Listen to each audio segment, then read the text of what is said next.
Naomi Osaka stunned the world when she withdrew from the French Open, but now she's spotlighting mental health. We talk about that.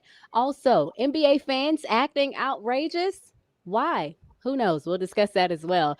And NBA agent Rich Paul says white athletes don't want a black agent. We discuss that and more coming up on Fourth and Just Us.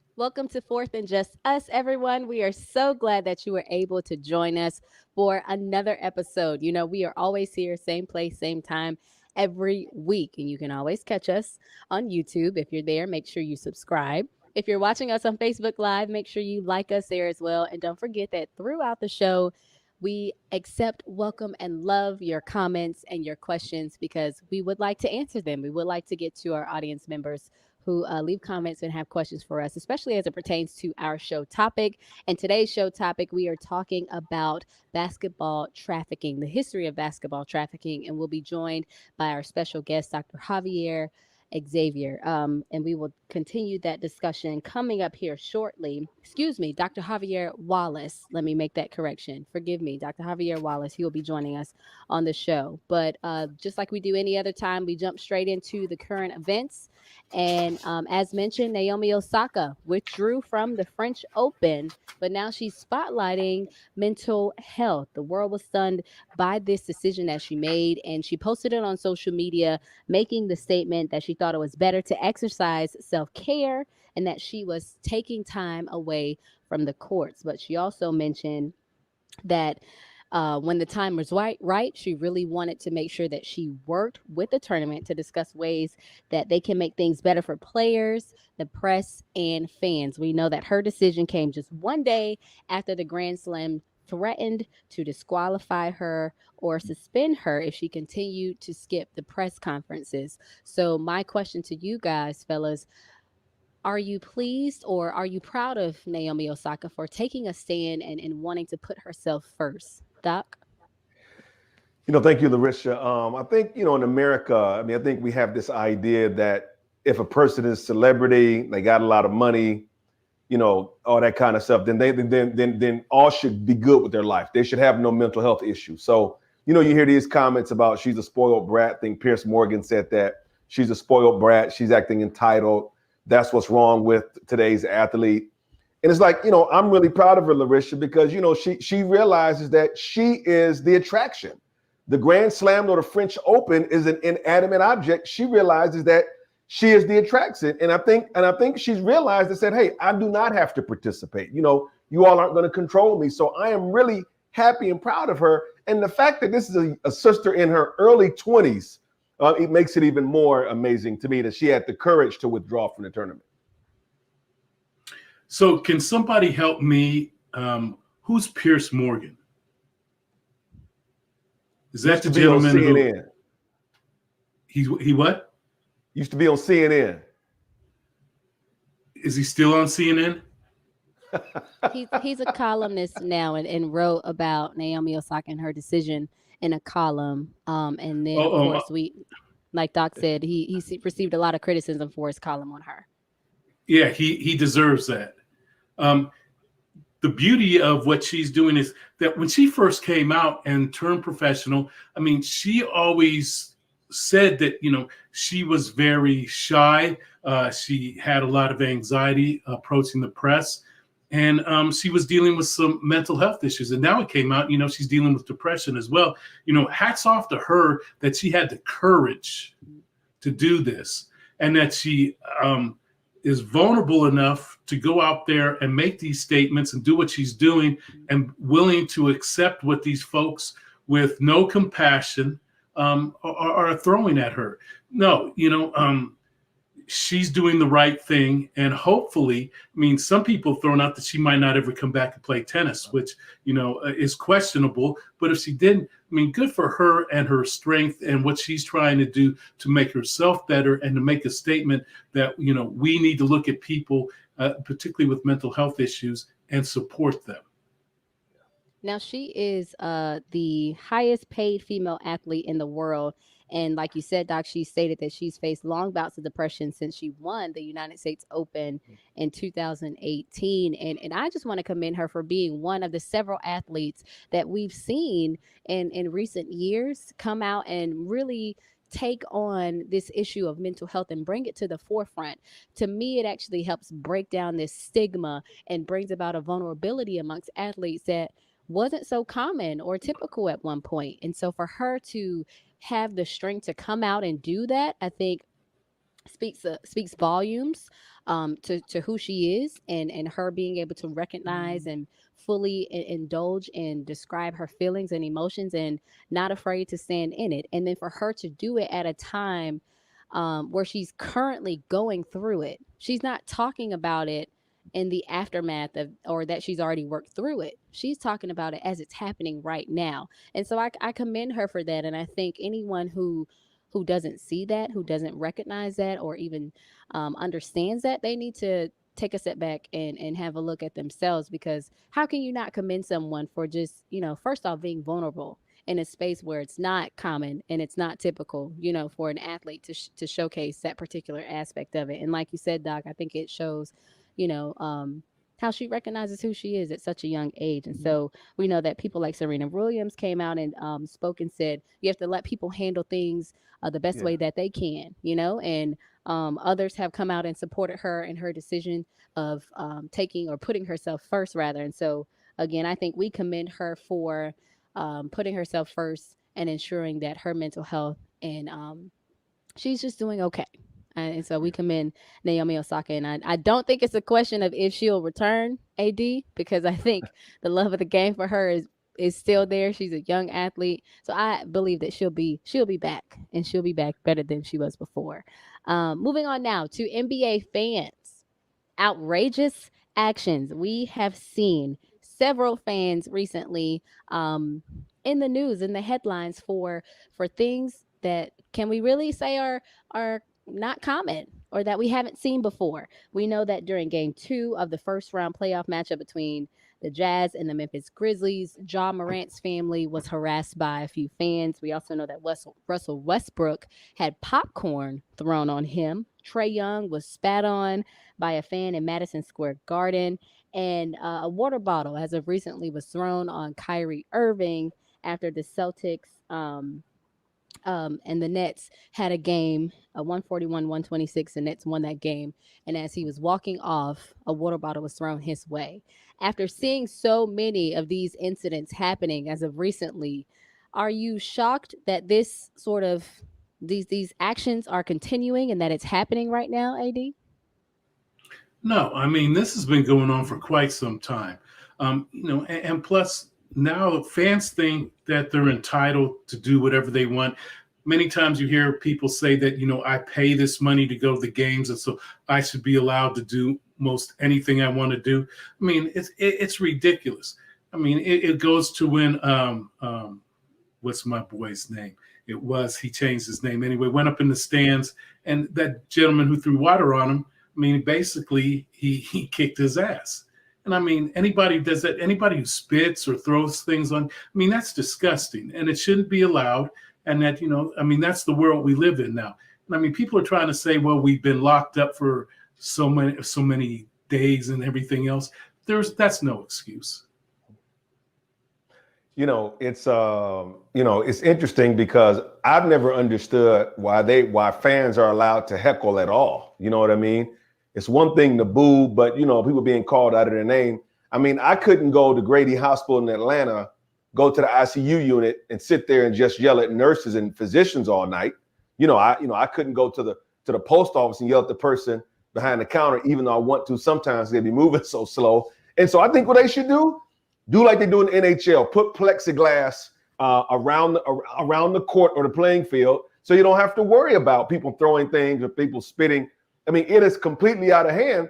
But, you know, when you talk about that malice at the palace involving, you know, Ron Artest, Jermaine O'Neal, and those fans, those Pistons fans, I never understood why Artest got suspended for a full year.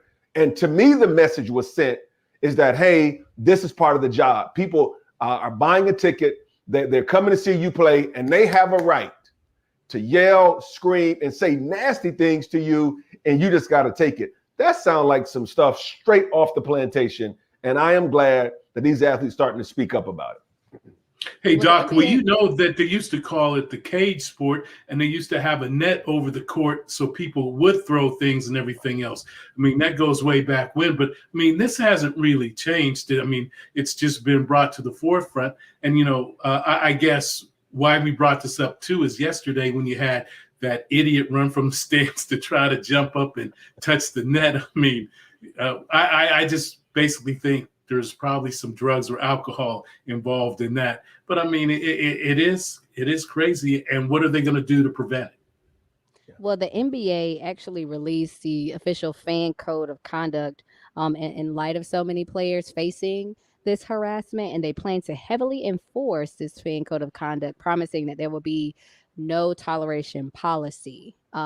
I did go through the entire thing, and it seems pretty, you know, strict and straight to the point. But do you think that the fans are acting this way because of the climate of our world? Does that have something to do with it, where we're seeing people come out and actually maybe be who we never thought that they actually were? Absolutely. I think the black athlete, Lericia, I think white America has always had a love-hate relationship with the black athlete. You know, in some ways you're admired and envied. Other ways there is deep jealousy and deep bitterness to the kind of money they're making, and oftentimes the way they present themselves. So absolutely. You know, and what is amazing is that, you know, these fans would never talk to a black man or a black woman like that in the street, you know, and often if they saw one of these athletes in the street, they'll probably ask them for their autograph and take a picture with them. So it's just amazing. It's like this gladiator mentality, like we're in Rome, right, at the Colosseum, where people just feel like they can do whatever they want. And let's be honest, they don't even really, in my mind, they don't even really respect athletes as people. You know what I mean? And so I'm glad, again, that these athletes starting to speak out against this more and more and not just taking it. Well, you know, Kyrie Irving actually came out and said something similar to what you just stated, Doc, in the press conference following that particular incident, saying that fans are really showing who they are and that they don't respect athletes, and that it seems as if the athletes are in a human zoo. He said something to that effect. AD? Well, you know, what I think is happening too is that the amount of money that these athletes are paid, the fans think they could take liberty because of the money that's being spent on all these sports, which, you know, I mean, that's ludicrous, but I mean, that's a mentality that we're dealing with now, and that I don't see it getting any better. Yeah. Understood. Well, what do you think we should do? I know you, Doc, you said plexiglass, but is there another solution to maybe help this situation? I think they should ban, I think in the NBA, they should ban seating on the court. I've never liked that. You know what I mean? People sitting that close to the action. And so, I mean, I think that could be, they could move the fans back a little bit. But here's what my question is, what do they mean by when they say a fan has been banned for life? You know, will they have this person's picture at every entrance to every NBA arena? I mean, how do you ban somebody for life? What's preventing that person from buying a ticket and coming back in that arena or that stadium? That's a good question. AD, do you have a response? I do. If you look at, you know, we're moving around in the country now. We're flying and we're going different places. And I believe the incidents that are happening on airplanes is multiplied. So, I mean, we're looking at some things where society is just gone amok, and that, you know, I mean, we feel that we could just, you know, do what we want to do, say what we want to say, attack people when we attack them. And I mean, this is a mentality we're dealing with, and hopefully we could get past this. But I think the last 4 years, this has been amplified. And this is what we're seeing, the results of some of the things that people feel that, hey, I could do whatever I want to do.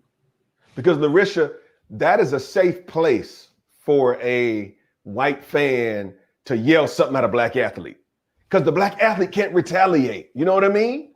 And so it's like they're taking the liberty. I'm here. I bought my ticket. Let me go and say this because I've really been wanting to say this. And now I got my opportunity. Understood. Well, moving on now, we know that two superstars in the NBA were a part of a lineup airing documentaries on the 100th anniversary of the Tulsa Race Massacre. LeBron James, Russell Westbrook both had their documentaries aired earlier this week. We know that LeBron James and Springfield Entertainment, alongside CNN Films, they produced Dreamland, The Burning of Black Wall Street for CNN. That aired on the actual day, Monday, May 31st, on the actual anniversary. And then Russell Westbrook had his documentary air, which was stated, rather, it was named Tulsa Burning, the 1921 Race Massacre, and that aired on the History Channel on May 30th. When you hear of these NBA players doing things such as this to bring to the forefront Black history and something that needed to be shared, that needs to be shared with the world, what were your initial thoughts, AD? So both of them, and I've seen it, powerful statements, powerful messages that came in their documentary. The sad part about this is that I have been receiving phone calls and talking to many people, black and white, that had no idea that this happened. Wow. And then I started to reflect, and I'm trying to think, when I was going to school way back when, we never heard about this. It's not in the history books, and nobody really talked about it. And I mean, you have to have either someone in your family or somebody who's an historian share this with you, because a lot of people didn't even realize this happened. Yeah. Let me take it a step further, Kevin. They didn't even talk about it in Tulsa for a long time. When a lot of the survivors were, still living, it was like a gag order. Don't talk about it. You know what I mean? And so, I first heard about it. I was a history major, so I heard about it. But what I like about this, Lericia, is that, what they're doing is in the spirit of Muhammad Ali, Jim Brown, Maya Moore. It's in that spirit. They're leveraging their platform. And when I remind people, everybody doesn't have to go lead a rally. Everybody doesn't have to kneel for the flag. I think it's about finding your own specific lane. And at some point, we got to put to rest all these Michael Jordan, LeBron James comparisons. It's because when I evaluate a person, it's not just what they do on the court. In many ways, it's a holistic picture of their professional life. And I think LeBron continues to take it to another level. And that's just him and Maverick Carter, producing this documentary. And this is what we need to see more of. People with influence, people with a platform, leveraging that platform for the greater good of all. And AD, I must agree with you. When I was growing up, I didn't learn about this in school. I actually had the honor of having historians in my family, activists, organizers in my family who taught me about this, who showed me different things and read to me different things about this particular incident. So that's how I was able to come to the understanding of what took place here. And I think it's awesome what these guys have done. And unfortunately, I wasn't able to catch the documentaries, but I do plan on watching them because they will be re-airing. And so I'm excited to watch these particular documentaries and see what they are all about. Moving on now to NBA agent Rich Paul, who says that white American athletes do not want black agents. Now, this came out when Paul did a recent interview where he stated that it's very difficult for him to represent a white player, and the only player that he represents that is or would be considered white is a person or a player who's from Bosnia, but again that he's international and he looks at things differently. When you heard this statement from Rich Paul, do you agree? Do you agree with his statement, Doc? Oh, absolutely. There's this myth that, we can't handle money. We can't handle anything intellectual. I think it's what he deals with is what black professionals deal with, Lericia, every single day. You know what I mean? When I walk into an event, Lericia, and I'm the keynote speaker, and they ask me and they say, well, when is Dr. Moore coming? And I'm like, man, I said to myself, damn, I am Dr. Moore. But my point is, we've all dealt with that. It's, and I think for black agents, for the longest time, they had trouble getting black agents, but it seemed like he is sort of, broken in, got a number of black clients. But I'm not surprised at all that it's hard for him to get white clients. The question I would ask him is, what made him think he could get white clients? That's what I would ask Rich. So I'm going to share, if you look at the NCAA and its bylaws, they allow hockey players, baseball players, tennis players, golfers to have agents while you're competing in intercollegiate athletics. But there's two sports that it's against the rules and you can't have an agent, and that would be football and basketball. So my question to you and everybody out there who's watching this, why is that? I mean, they want to protect that college enterprise. You know that. They want to protect that enterprise. And I wonder, I know Ricky Williams, he had some issues with a black agent back with Leland Hardy back in the day when he was playing for the Saints. But, Tank Black messed it up for a lot of black agents. He was a black agent out of South Carolina, Georgia. Lericia, stole a lot of money. But, but I would tell Rich Paul, man, brother, it's okay that you don't have any white clients. Don't measure yourself by whether or not you have white clients. You're doing a hell of a job. I know people are going to say LeBron built your business, but no, LeBron may have helped you get in the game, but Rich Paul has been killing it ever since he's been on his own. So, Doug, let me go back. And so I probably need to answer my own question. So if you look at men's and women's basketball and football at the NCAA level, particularly Division I, they're primarily African-American student athletes. Mm-hmm. If you look at baseball, hockey, golf, tennis, I mean, it's majority white folks. So here's the deal. Why can they have agents and the black folks can't? Yeah. So right then and there, what they're saying is that there's a trust issue there. We don't feel that if we allow these people to have agents, they're going to do the right thing. But these other folks playing in these other sports, it's okay, and there's not going to be any violations. That's what we really need to ask, and that's the thing that we need to approach and find out what the real reason is behind that. I shared that with a room full of my colleagues one day. And when I brought it up and I said there was a perception problem, what happened was that the majority of the room looked down at the table and wouldn't even look at me. Wow. Yeah. Wow. So I think that question as it pertains to the racial divide, when it comes to the intercollegiate athletics, is one that maybe we might need to discuss in a future show. But I would like to bring in our guest for the show today, Dr. Xavier Wallace, because I think he would be a great addition to this conversation as well, because I'm pretty sure he can add to this conversation. So we would like to welcome in Dr. Xavier Wallace, who is currently, let me first say, forgive me, Dr. Wallace, for butchering your name at the beginning of the show. I want to make sure that I get it correct here. Dr. Xavier Wallace, and he is now at Duke University. We welcome you. He is a former FAMU graduate and recently obtained his PhD. So congratulations to you and welcome to Fourth and Just Us. Oh, thank you. And no problem. I won't hold it against you. I won't. I know we have some history there, but I won't hold it. Thank y'all for having me. I'm so glad to be here tonight. Appreciate y'all bringing me on. Yeah. So, want to get your perspective on this. I know you've heard us conversing here about Rich Paul, where he questions the racial divide and representing professional basketball players here. Do you agree with the statement that he made where white American athletes don't want black representation or black agents, even though he said that they won't admit it, they won't verbally say it, but that's sort of what it is?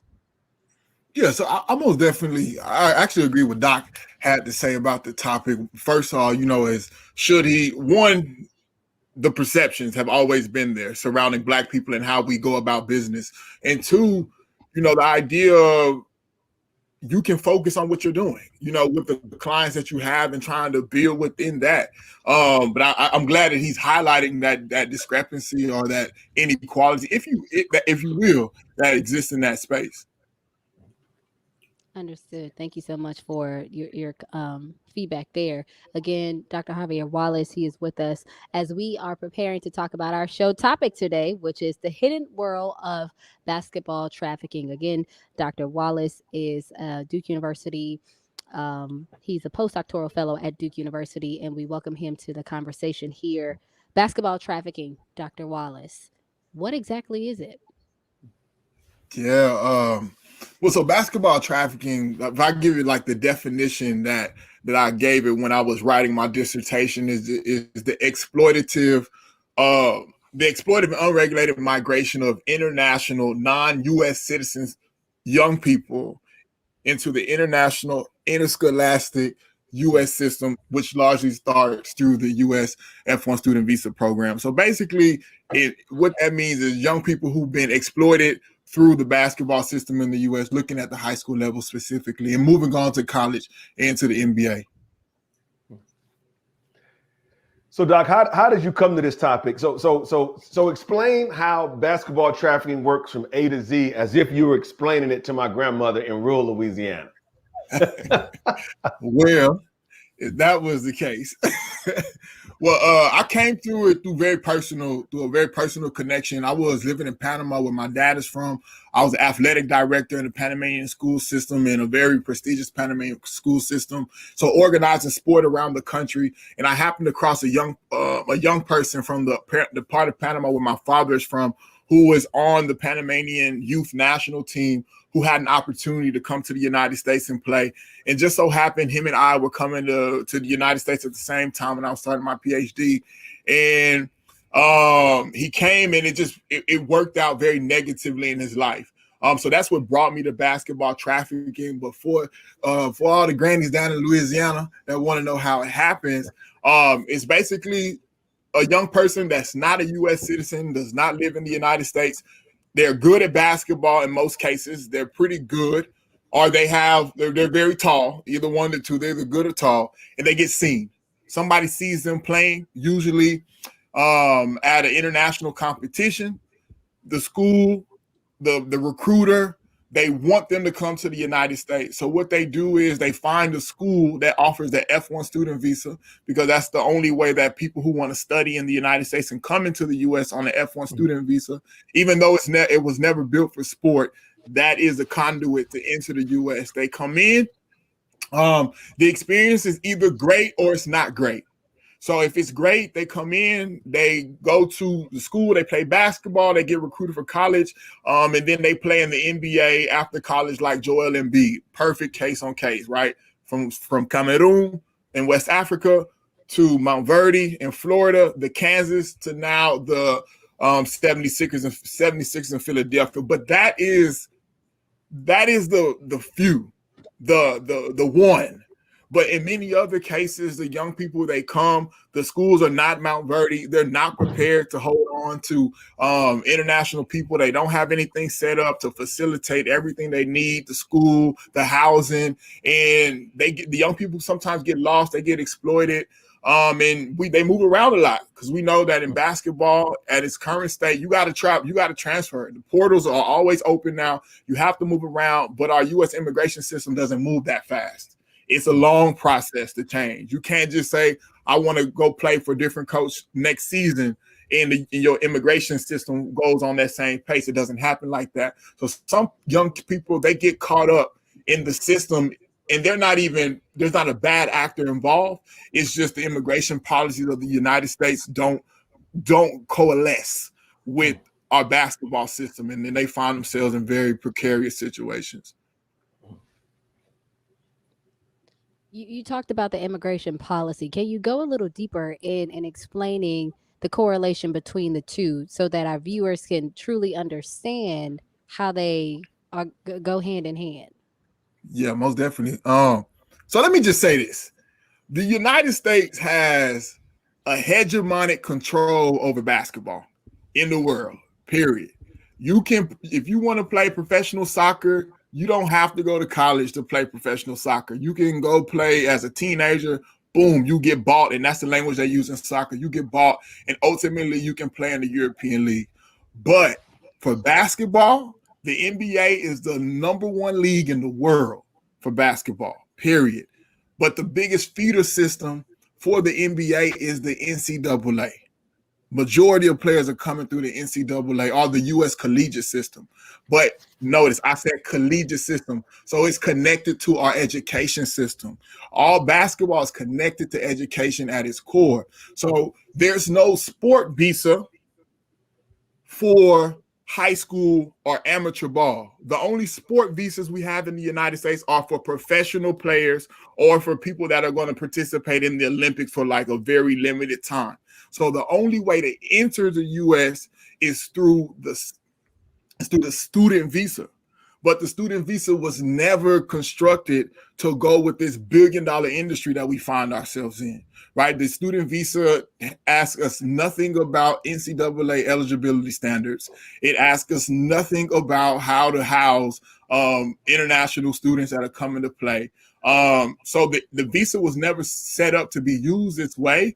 And it's a lot of loopholes that coaches and districts and leagues are using to get these young people into the U.S. And again, because our education system is inherently connected to our sports system.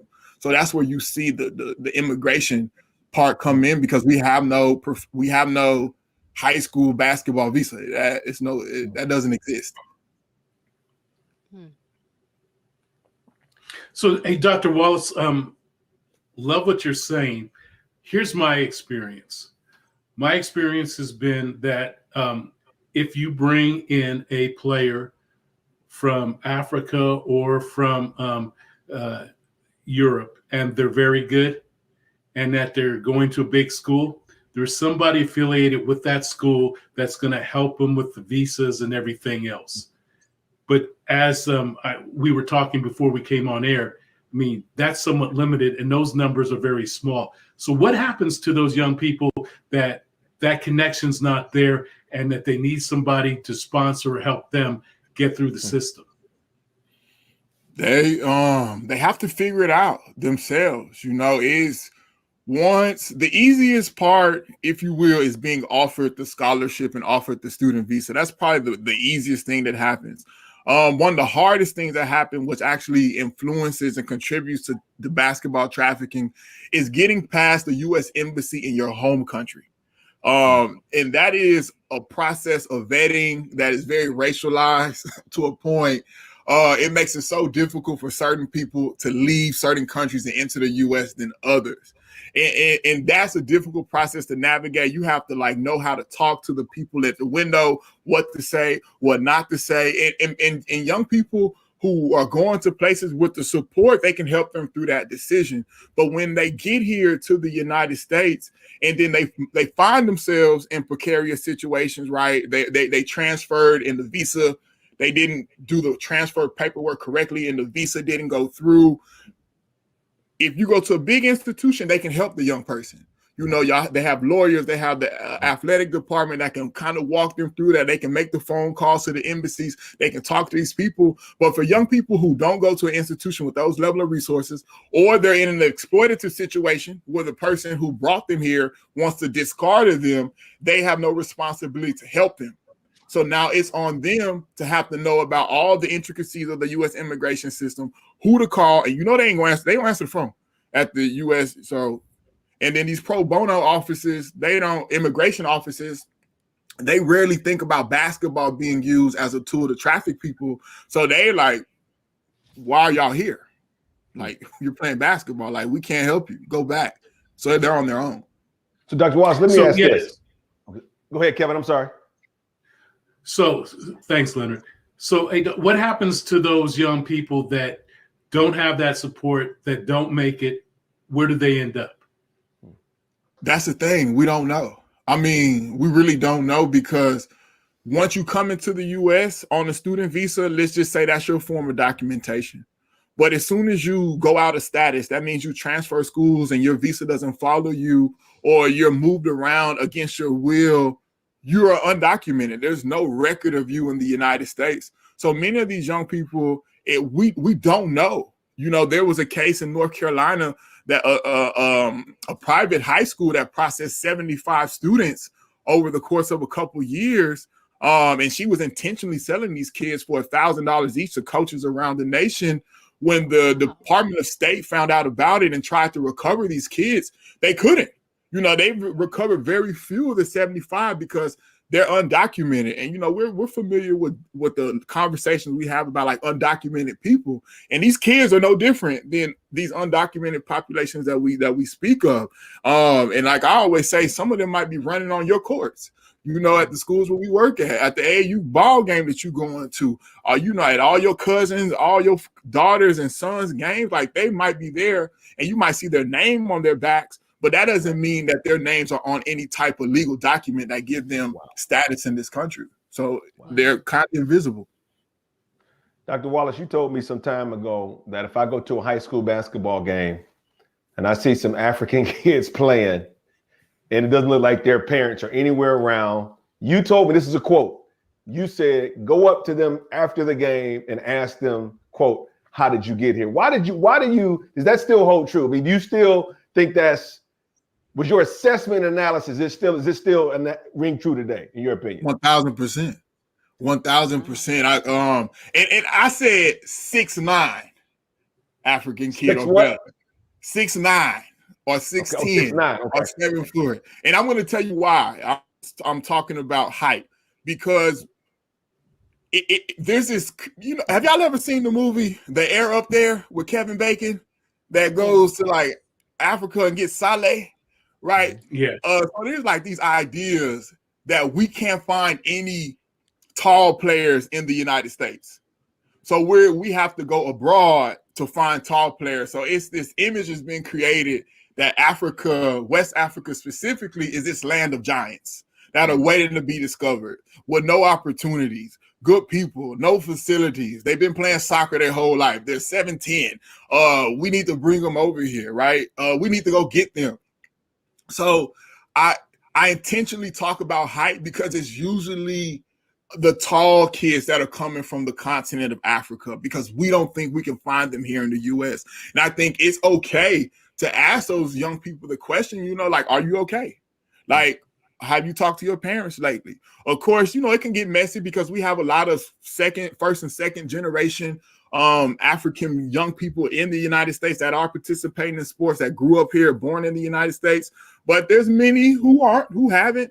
And, we need to figure out, because sometimes they don't have the necessary support to help them and honestly speaking, the shame, because a lot of these young kids, my dad is from Panama. I lived in Panama for a while, and there's this idea about the United States that, whoa, you going to the U.S., you big time.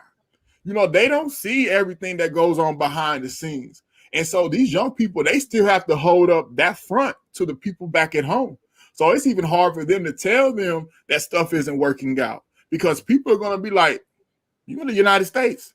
You better make it work if it ain't working, right? And that prevents some of the kids from having honest conversations. And many times with the basketball trafficking cases, it's been someone who has approached these kids and asked them about their situation, and they divulge the information because, they don't necessarily have the resources or know where to go to get the help. What's your reaction or response to people out there who are like, these kids aren't being trafficked.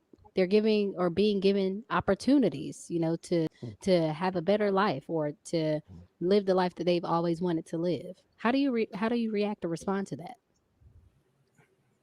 Those people that say those things make this as dangerous as it is, because we, again, create this idea that everybody who's not from the United States, particularly those who are from the developing world or the global South, are all struggling, are all waiting in this super long line to come to the United States to have this better life, and that any chance of them being here in the United States is way better than what they would have ever experienced at home. And honestly, it's not true, especially when you think about basketball, and what I said before, how it's so connected to our education system in the U.S. So these kids, unlike football, unlike soccer, where there's no school attached to it, a lot of these kids do have a level of social economic status in their country. They might be middle-class young people. In many cases, they are. middle-class young people, and they had homes, they had two parents, they didn't sleep in huts, they didn't sleep outside, like they had decent lives, they had iPhones just like everybody else, like. So I think we have these ideas about outside the United States, and everything is just horrible, and that makes it more dangerous. And because, like I mentioned about like the immigration officers or the pro bono immigration officers not being able to aid these kids, is because they're like, no, it's basketball, and this is better than living in Cameroon. This is better than living in Panama, right? And it's like, no, I didn't come here for this. Like, I didn't come here for this. If I wanted to struggle, if I was struggling, I could have stayed at home. I came here for an opportunity. So people who say those things have to really stop. I'm not even giving them an opportunity to like interrogate what they're saying. No, they have to stop, because it's dangerous, and it always presents this idea that we're saving these Africans, we're saving these Latin Americans, we're saving these poor kids, when we're using them for our entertainment. At the end of the day. So, hey, Dr. Wallace, that's a great point. So my question to you is, if we look at Major League Baseball right now, that the African-American baseball player has been replaced basically by the Latin baseball player. Do you see something similar happening in the NBA? Oh my gosh, everybody loves to talk to me about baseball. Let me behave about baseball. Simple. Yes, I do. Right. I think what we have to think about baseball there. I think about race a lot in all of these processes. And when thinking about the baseball in Latin America, I'll say this quickly about Dominicans, particularly from the Dominican Republic. Right. There's over 30 MLB teams in the United States. All 30 have camps, have academies in the Dominican Republic. All 30. Wow. And when we talk about like the African American not being involved in baseball anymore, that the MLB needs to reinvest in the hood, right? These RIB programs that the MLB has. I think those are farces. I think they're like just facades, like we're like just put it up. When in actuality, I feel like they think in Latin America, they get the same product because it still is a black person. They pull on all these ideas of black athletic superiority at a cheaper rate. The young people are cheaper. And it doesn't matter what the young people think about themselves racially, because that's always the next question. Well, the Dominicans don't think they're black. That does not matter when we're talking about how the system sees them. That don't matter what they say out of their mouth. The system sees them as black and comparable to African Americans, but cheaper.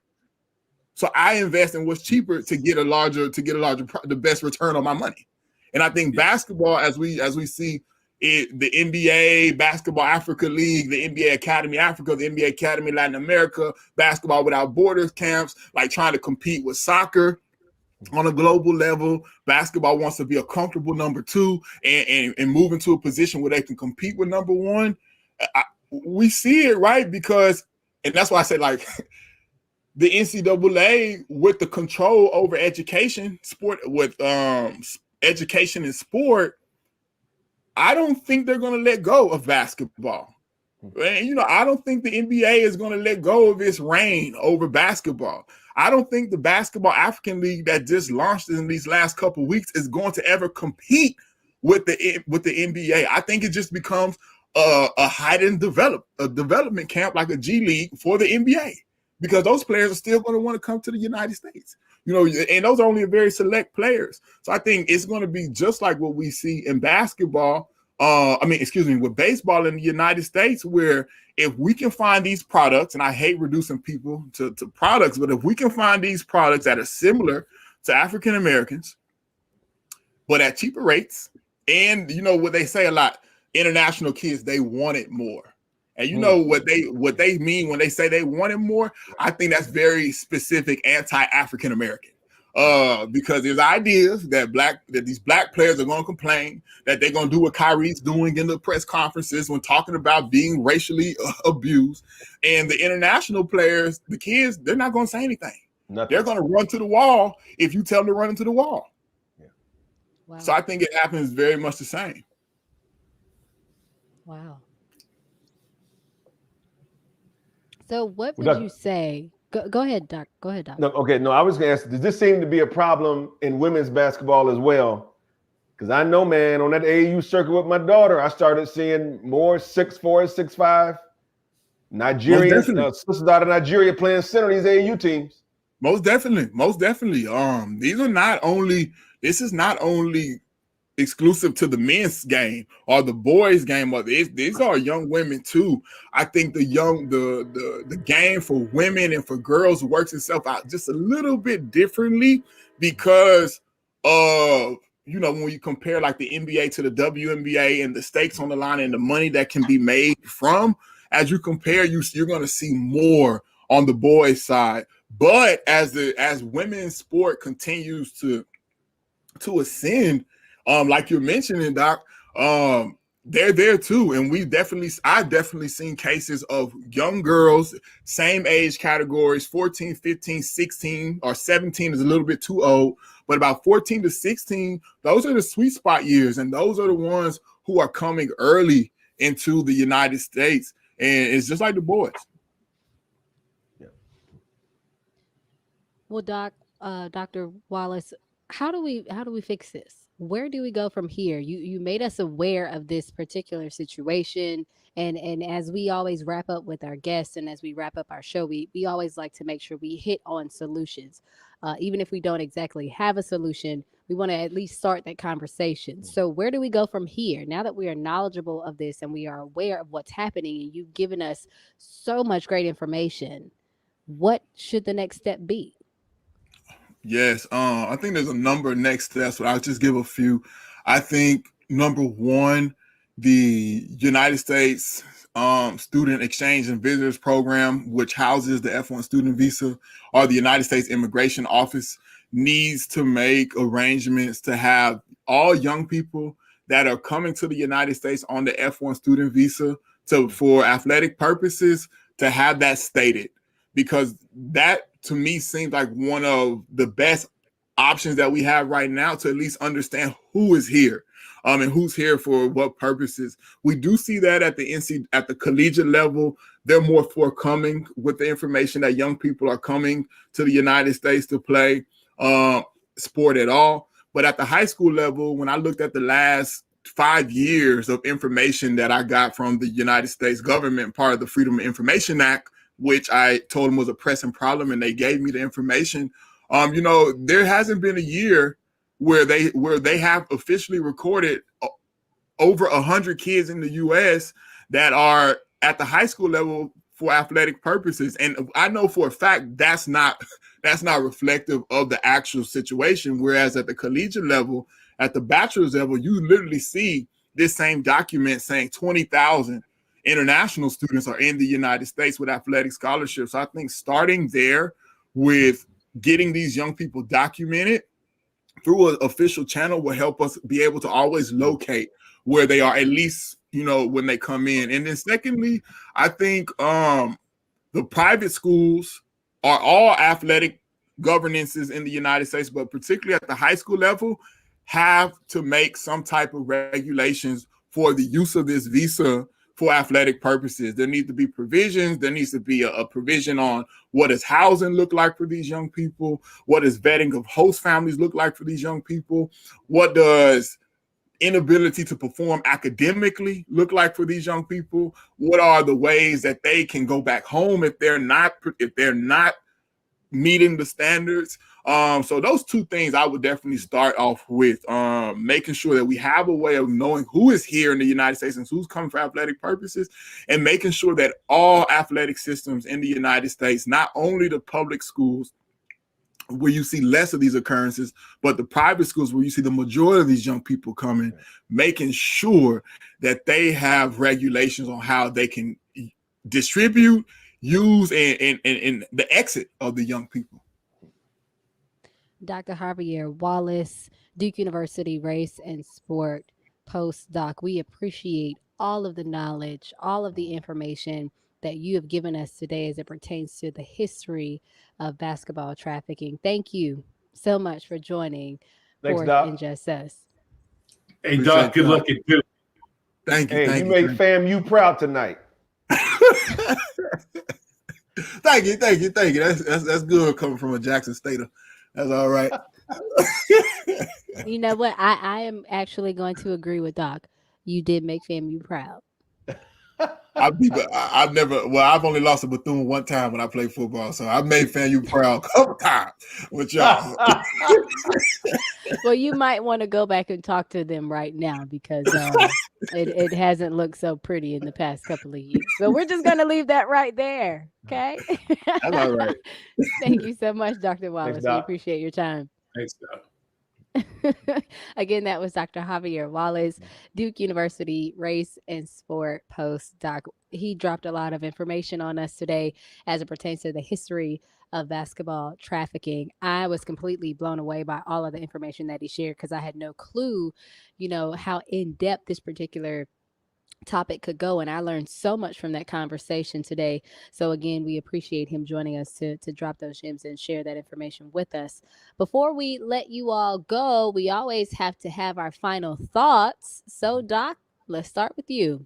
Final thoughts. I appreciate Dr. Wallace, and for a lot of our listeners who may not have had a lot of experience with international travel, a visa basically if you're not from Europe and you want to come visit the U.S., you have to get permission from the U.S. government to come. It's called a visa. So if you're from South Africa, Middle East, West Africa, you have to go to the embassy in your country or the consulate office, and they have to interview you, and they decide whether or not you are a good fit to come to the U.S. Because the fear, Lericia, is that a lot of people will come and stay. And so when he's talking about this visa piece, understand that with an American passport, we can pretty much go anywhere in the world. Now, we have to have a visa to get into China, but what he's talking about is a lot of these schools getting these visas for these ball players to come, and then when they get to the U.S., not treating them right, and the kid ends up lost, kids up going back home with nothing. So I just want to appreciate Dr. Wallace for that. And again, young folks, let's see if we can start getting across the globe a little bit so we can really see how this immigration policy plays itself out as it relates to sports. AD, your final thoughts. I'd like to thank Dr. Wallace for sharing all that knowledge, and that, as Dr. Moore was saying, it's much deeper than we realize, and that the exploitation of those who can play and end up staying in this country, but there's many more who come here that don't reach the level that we all would like them to reach, and they're lost. And what do we do with them? So we need to look at this in totality and find out a good resolution that we can make sure we take care of everybody. But before we leave, happy birthday to Morgan Freeman. I was going to either give a quote from Driving Miss Daisy, but I won't do that tonight. The question is, how old is he? That's the question. He's looked the same for 50 years. 84. Wow. He looks great. 84 and looking good. Well, happy birthday, Morgan Freeman.